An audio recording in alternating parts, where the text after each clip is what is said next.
Assalamualaikum warahmatullahi wabarakatuh. Terima kasih atas kesempatannya. Perkenalkan, nama saya Muhammad Ilham Maulana, NIM 2018-16011. Kemudian Fani Fikri 3314, kemudian Vivi Arta 503, Agung Rezeki 628, Vigo Alimbal 735, dan Farhan Arya 921 dari kelompok 5. Baik, apa itu korespondensi? Korespondensi merupakan salah satu bentuk komunikasi verbal yang digunakan untuk menyampaikan pesan-pesan bisnis maupun non-bisnis kepada pihak lain. Nah, pada umumnya nih, kegiatan korespondensi berkaitan dengan suatu proses penyampaian pesan-pesan bisnis maupun non-bisnis, baik dalam bentuk surat, memo, kemudian ada proposal, agenda, maupun dalam bentuk laporan yang dilakukan oleh seseorang atau lembaga kepada orang atau lembaga lainnya untuk mencapai suatu tujuan tertentu. Nah, adapun tujuan dari korespondensi bisnis adalah dengan harapan untuk mencapai tujuan bisnis. Nah, salah satu tujuan bisnis adalah memperoleh keuntungan atau profit. Korespondensi juga berasal dari kata korespondens atau korespondensi dari dalam bahasa Belanda yang berarti hubungan yang terjadi antara pihak-pihak yang terkait. Kemudian hubungan pihak-pihak yang terkait dalam bisnis biasanya bersifat resmi dan dilakukan dengan surat menyurat. Nah, surat merupakan salah satu media pada saluran komunikasi tertulis yang digunakan untuk menyampaikan informasi kepada pihak lain. Dan informasi juga yang disampaikan melalui surat biasanya berupa pemberitahuan, keterangan, pernyataan, perintah, permintaan, atau laporan.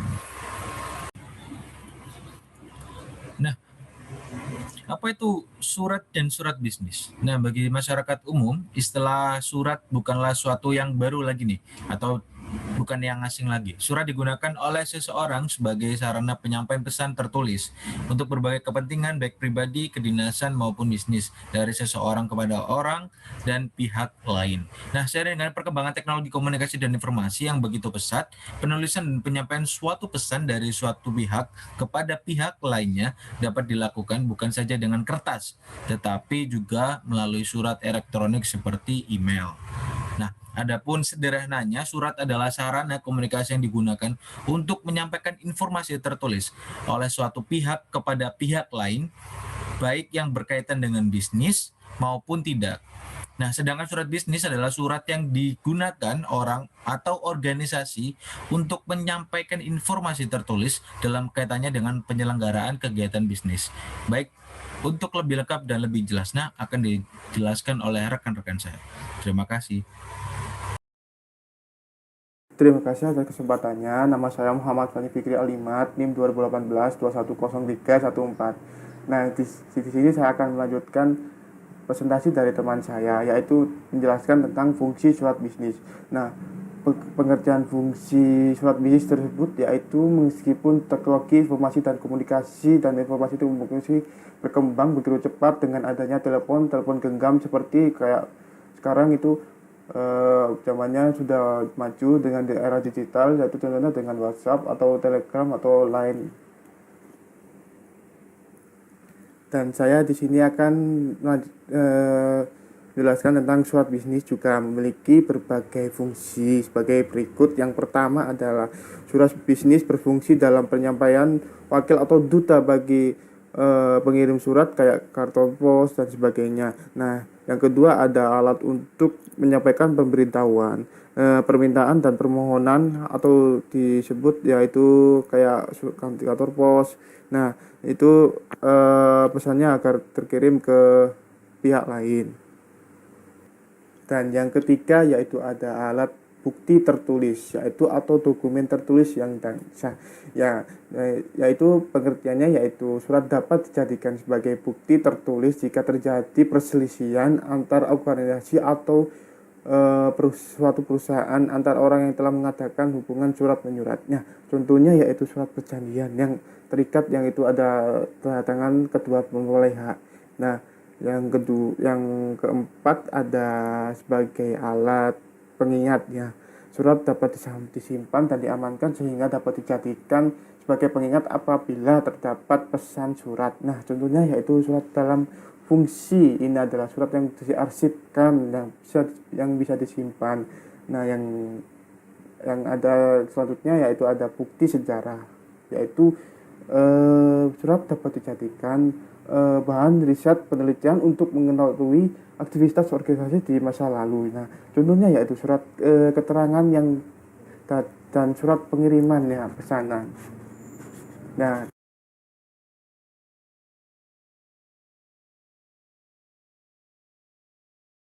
terus selanjutnya ada pedoman kerja. Nah, kegiatan yang menjual jasa tenaga kepada perusahaan atau organisasi yang bertujuan untuk mendapatkan imbalan 1% dari belum termasuk gaji. Nah, contohnya yaitu komisi 1%, yaitu. Selanjutnya di sini saya akan menjelaskan slide yaitu yang tentang syarat-syarat yang baik, surat yang baik. Nah, yang pertama ada itu surat disusun dengan teknik dengan penyusunan yang benar. Nah, isi suratnya yang kedua ada isi surat harus menyatakan secara ringkas dan terperinci, jelas dan tidak membingungkan sama pihak. Nah, yang ketiga ada yang terakhir yaitu ada kriteria bahasa surat yang baik, bahasa surat yang dianggap benar dan jelas, memenuhi kriteria surat tersebut. Terima kasih. Selanjutnya akan dilanjutkan oleh rekan saya. Terima kasih atas kesempatannya. Perkenalkan, nama saya Vivi Arta Yulinda dengan NIM 2018-2105503. Di sini saya akan menjelaskan mengenai pengelompokan surat. Secara umum, surat dapat dikelompokkan menjadi beberapa kelompok, yaitu pengelompokan surat menurut wujudnya, pemakaiannya, banyaknya sasaran yang dituju, isi dan maksudnya, sifatnya, dan urgensi penyampaiannya. Di sini saya akan menjelaskan mengenai pengelompokan surat menurut wujudnya. Menurut wujudnya, surat-surat dapat dikelompokkan dalam beberapa kelompok. Yang pertama ada surat bersampul.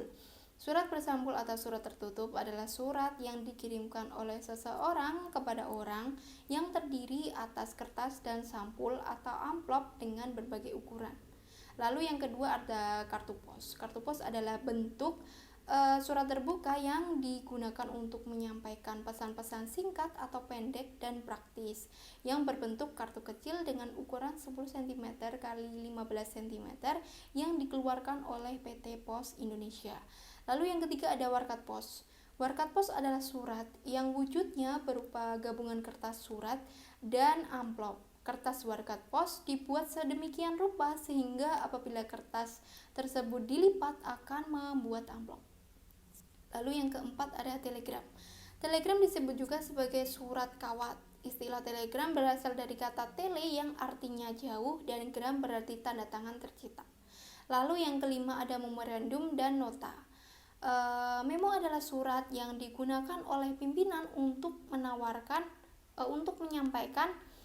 suatu pesan-pesan singkat yang berupa pemberitahuan, permintaan atau hal-hal lain dalam suatu organisasi. Lalu yang terakhir ada surat tanda bukti. Surat tanda bukti adalah surat yang memiliki fungsi sebagai tanda bukti pengakuan sah atas suatu pembayaran tertentu antara satu pihak kepada pihak yang lain. Lalu yang kedua yang akan saya jelaskan adalah pengelompokan surat menurut pemakaiannya.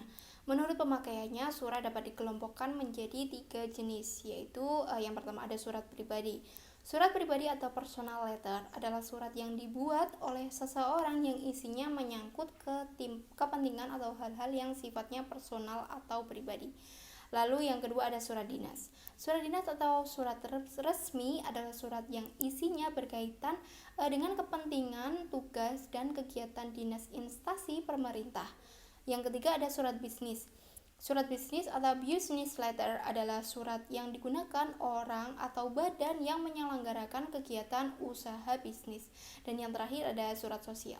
Surat sosial atau social letter adalah surat yang digunakan oleh organisasi atau lembaga-lembaga sosial kemasyarakatan untuk berbagai kepentingan sosial bagi masyarakat pada umumnya. Lalu selanjutnya ada pengelompokan surat menurut urgensi penyelesaiannya. Yang pertama ada surat biasa. Surat biasa adalah surat yang penanganannya diperlukan biasa saja atau tidak ada suatu perlakuan khusus atas surat tersebut. Lalu yang kedua ada surat segera. Surat segera adalah surat yang memang memerlukan penanganan secepat mungkin atau dilakukan dengan segera, meskipun tingkat penanganannya tidak seperti surat kilat. Dan yang terakhir ada surat kilat. Surat kilat adalah surat yang memerlukan penanganan dengan sangat segera, harus didahulukan dan memperoleh perlakuan khusus daripada surat-surat yang lainnya. Sekian dari saya dan akan dilanjutkan oleh rekan saya. Terima kasih atas kesempatannya. Perkenalkan, nama saya Agung Rezeki dengan NIM 2018-210-628. Jadi di sini saya ingin melanjutkan presentasi dari rekan saya, yaitu menjelaskan tentang pengelompokan surat. Di dalam pengelompokan surat, selanjutnya ada pengelompokan surat menurut banyaknya jumlah sasaran yang dituju. Menurut banyaknya jumlah sasaran yang dituju, surat dapat dikelompokkan menjadi 3. Yaitu yang pertama adalah surat biasa. Surat biasa ini merupakan surat yang dibuat seseorang atau sebuah organisasi yang ditujukan kepada seseorang atau organisasi lain yang berisi tentang suatu informasi yang bersifat umum dan bukan suatu informasi yang bersifat pribadi atau privasi. Yang kedua yaitu surat edaran. Surat edaran adalah surat yang berisi tentang pemberitahuan secara tertulis yang ditujukan kepada seseorang atau suatu lembaga, yang ditujukan kepada orang atau lembaga lain dalam jumlah yang banyak. Yang ketiga ada surat pengumuman. Nah, surat pengumuman ini adalah surat yang berisi tentang pemberitahuan tentang suatu hal yang perlu diketahui oleh pegawai, karyawan, atau suatu organisasi maupun masyarakat yang luas. Selanjutnya ada pengelompokan surat menurut sifatnya. Menurut sifatnya, pengelompokan surat terbagi menjadi 3, yaitu surat biasa, surat konfidensial, dan surat rahasia. Yang pertama yaitu surat biasa. Surat biasa ini adalah surat yang isinya bersifat biasa, bukan rahasia, dapat beramplop maupun tanpa amplop. Yang kedua yaitu surat konfidensial atau surat terbatas. Nah, surat konfidensial adalah surat yang juga termasuk surat rahasia, terbatas untuk kalangan tertentu. Dalam artian, surat ini cukup hanya diketahui oleh pejabat yang bersangkutan. Karena jika semisal surat ini jatuh kepada orang yang tidak berhak menerimanya, nanti dikhawatirkan akan mencemarkan nama orang lain. Contohnya misalkan surat laporan tentang suatu karyawan yang korupsi. Yang ketiga yaitu surat rahasia. Surat rahasia adalah suatu surat yang isinya hanya boleh dibuka oleh pejabat atau orang tertentu, yang isinya berupa dokumen penting yang hanya oleh diketahui oleh pejabat yang berhak menerimanya. Contoh dari surat ini adalah surat rekomendasi atau surat laporan dari seorang pejabat yang disebut DPPP. Selanjutnya ada pengelompokan surat menurut isi dan maksudnya. Nah, pengelompokan surat menurut isi dan maksudnya sangat tergantung dari maksud dan tujuan si pengirim surat itu. Oleh karena itu, maksud dan tujuan pengirim surat antara yang satu dengan yang lain itu berbeda. Nah, jenis suratnya pun sangat bervariasi. Contohnya, misalkan surat keterangan, surat penerimaan kerja, surat pemberitahuan, surat kontak kerja, dan surat sebagainya. Terima kasih dari saya, itu saja. Wassalamualaikum warahmatullahi wabarakatuh. Baiklah, saya akan melanjutkan presentasi rekan saya, yaitu tentang bentuk surat dan bagian surat. Bentuk surat pada dasarnya itu dibagi menjadi 2, yaitu bentuk balok ataupun block style dan bentuk teku ataupun disebut dengan indented style. Nah, 2 pola inilah yang mendasari pengembangan dari beberapa variasi bentuk dari surat tersebut.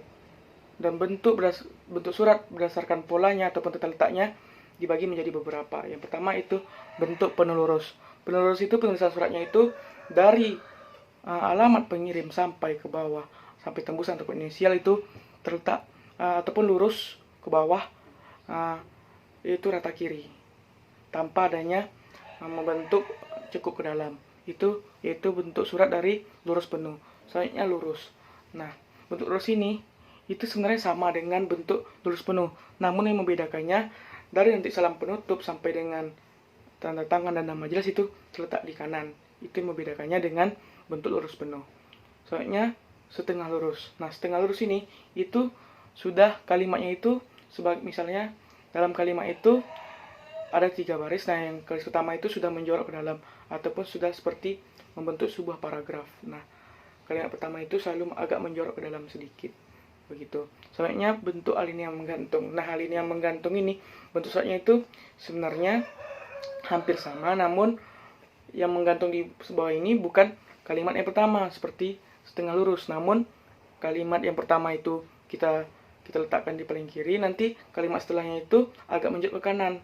Begitu pembedanya dengan bentuk setengah lurus. Selanjutnya bentuk lekuk. Bentuk lekuk ini hampir sama dengan bentuk setengah lurus, yaitu seperti sebuah paragraf.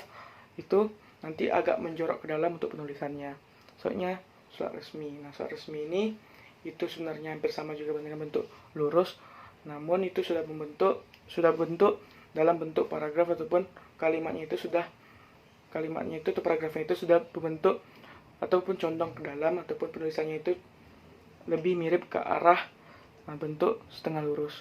Selanjutnya bentuk dalam surat ini terdapat bagian-bagian surat. Nah, bagian surat yang pertama yaitu tentang kop surat. Kop surat itu merupakan kepala surat, yaitu berisi nama instansi, nomor instansi, email instansi, alamat instansi, dan bisa juga berisi nomor fax ataupun dan lain-lain. Selanjutnya ada namanya tanggal surat. Nah, tanggal surat ini itu berisi nama kota pengirim, terus tanggal, bulan, dan tahun. Misalnya Surabaya 21 Maret 2021. Selanjutnya yaitu nomor, lampiran ataupun hal. Nah, nomor berapa surat itu dikeluarkan dari instansi tersebut. Itu biasanya instansi itu mencatat nomor keberapa setiap surat itu dikirimkan kepada instansi lainnya. Selanjutnya untuk hal itu berisi mengapa surat itu dikirimkan ataupun tujuan dari surat tersebut dikirimkan. Selanjutnya salam pembuka. Salam pembuka ini kita tahu bahwa itu contohnya itu seperti Assalamualaikum, itu sudah mewakilkan untuk salam pembuka. Selanjutnya paragraf pembuka. Dan di paragraf pembuka ini merupakan sudah bagian dari isi yang berisi tentang dengan ini kami menyampaikan surat dengan titik, lanjutan titik. Nah, itu merupakan contoh dari paragraf pembuka. Selanjutnya paragraf isi.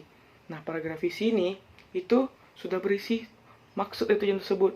Semisal dalam surat itu berisi tentang pengumuman pemenang dari beasiswa yang ada diadakan oleh sebuah instansi. Nah, itu nanti ditulis pemenang ini dalam lomba ini yang diadakan oleh ini dengan hadiah titik. Nah, itu merupakan contoh dari paragraf isi. Selanjutnya paragraf penutup.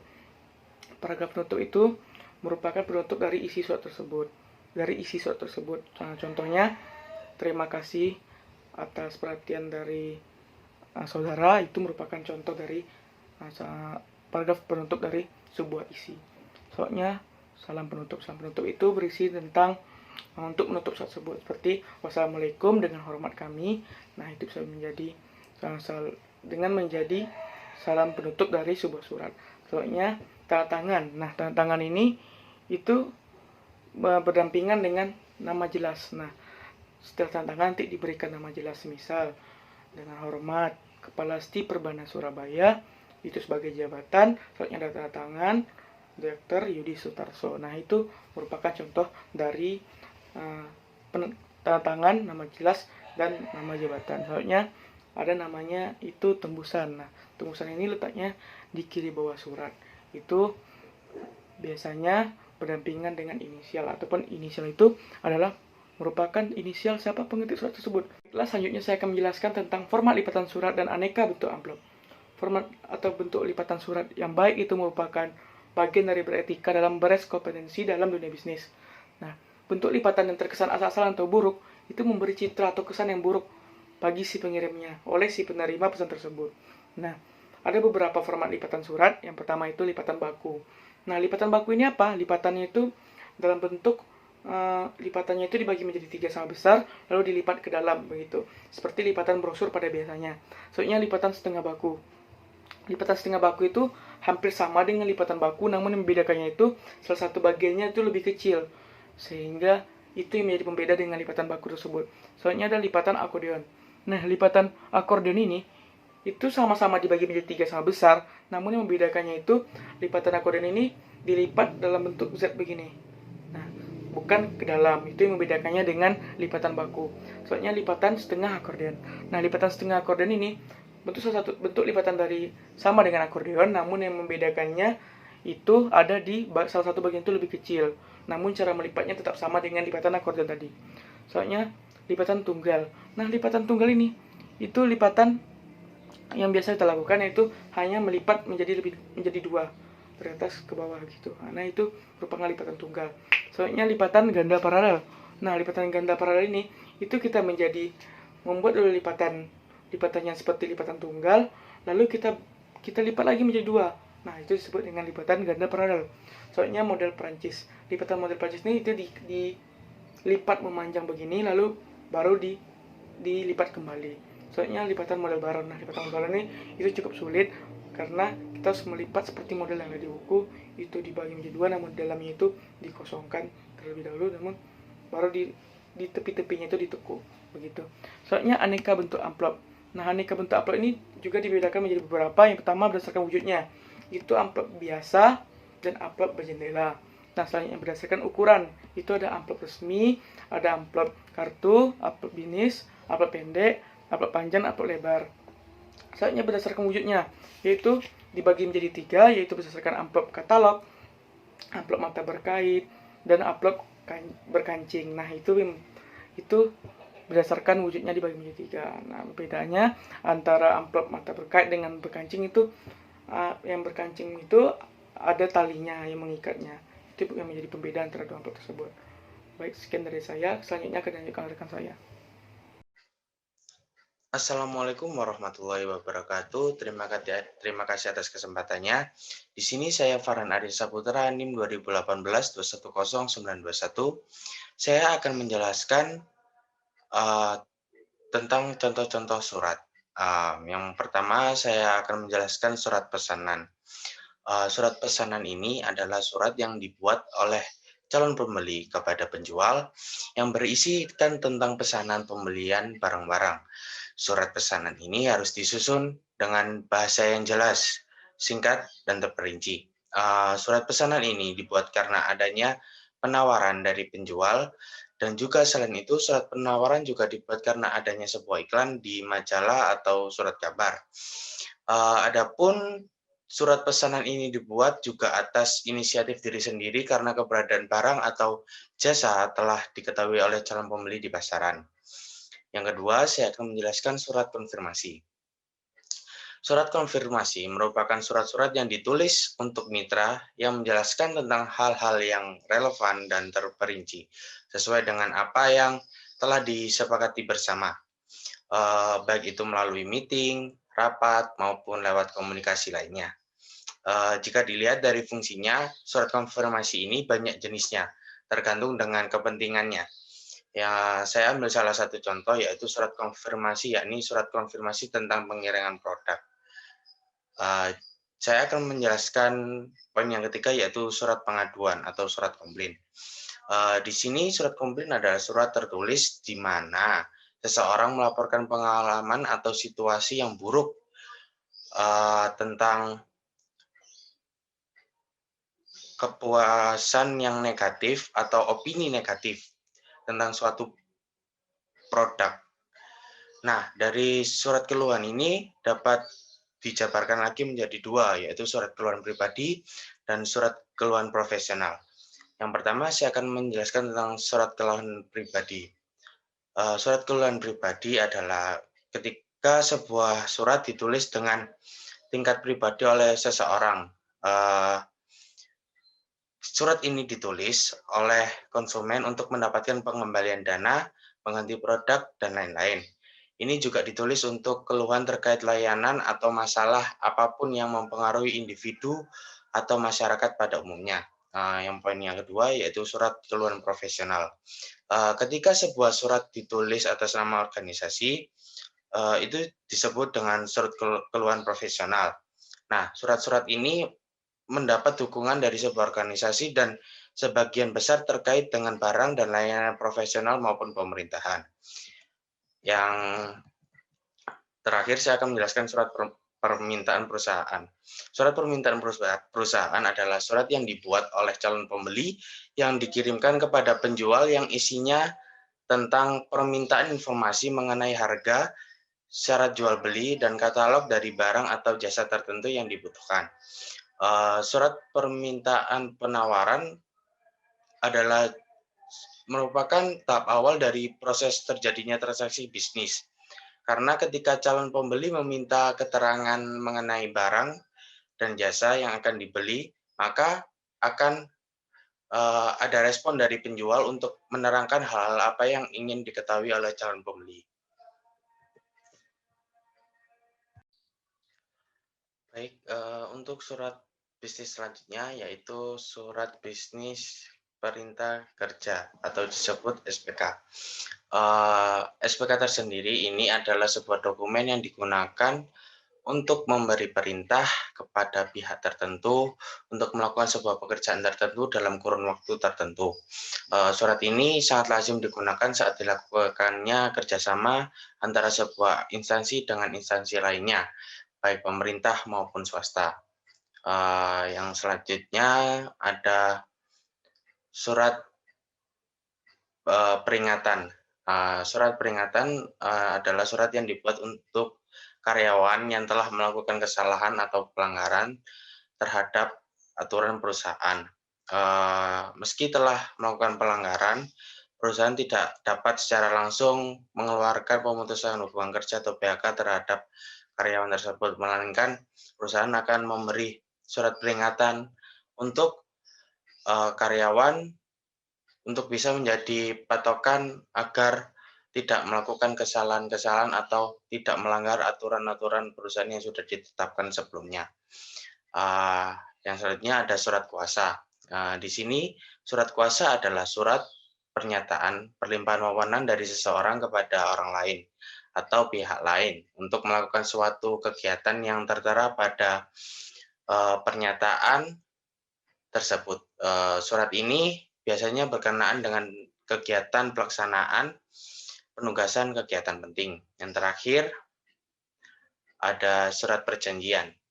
Di sini secara umum surat perjanjian itu adalah dokumen yang tertulis yang berisikan kesepakatan tentang hak dan kewajiban yang mengikat dua pihak atau lebih.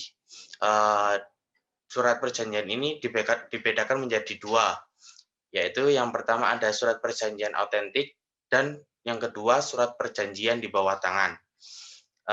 Perbedaan dari kedua surat ini adalah terletak pada ada atau tidak adanya saksi. Pembuatan surat perjanjian autentik membutuhkan kehadiran pejabat pemerintahan yang bertugas sebagai saksi. Sedangkan surat perjanjian di bawah tangan tidak membutuhkan pejabat pemerintahan sebagai saksi. Terima kasih. Saya kembalikan kepada moderator.